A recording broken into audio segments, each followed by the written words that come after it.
Welcome back to CANDYBAR OR GAME, the show where I check out cheap Steam games in order to determine if it's worth your time or that Snicker bar is. Today we're looking at a game called Risky Rescue, a cheap Flappy Bird type clone with a helicopter trying to rescue people by landing on them.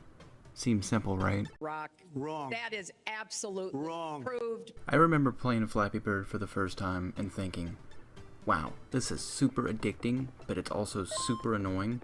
And it almost made me destroy my iPhone, so yeah, I didn't like it too much. You have to land on their body and try and dodge everything else, which is impossible because you can't completely control your aircraft when it's going in a diagonal fashion. Alright, let's start off with the pros and then the subjective cons. First off, it's only a 13 megabit download, and it's literally just a game you could fit anywhere. So yeah, once again, it's another small game. It does have multiplayer, and you can play against bots, although anytime you try to play and start a new level, it searches for a person, which is really annoying and it gets in the way.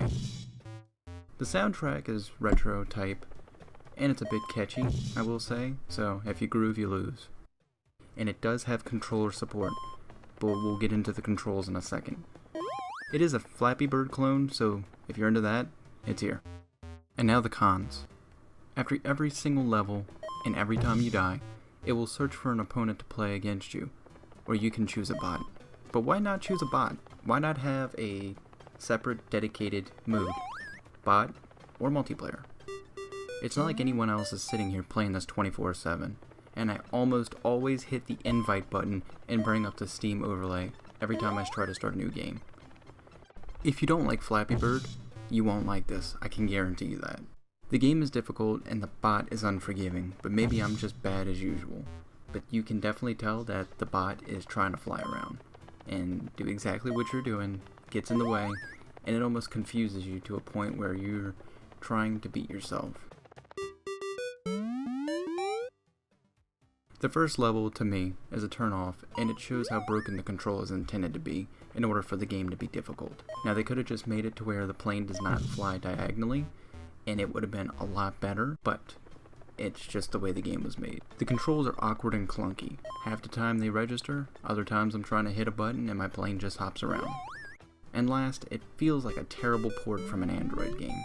Seriously, this should have just stayed on mobile platforms and all.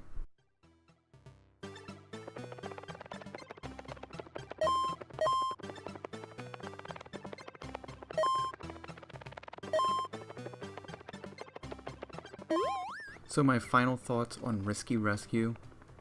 Well, I think today I'll be saving my money for the candy bar. As far as what you think, that's on you. Don't forget to like and subscribe, as it does help me put out more videos for you dudes, and I will see you all in the next episode.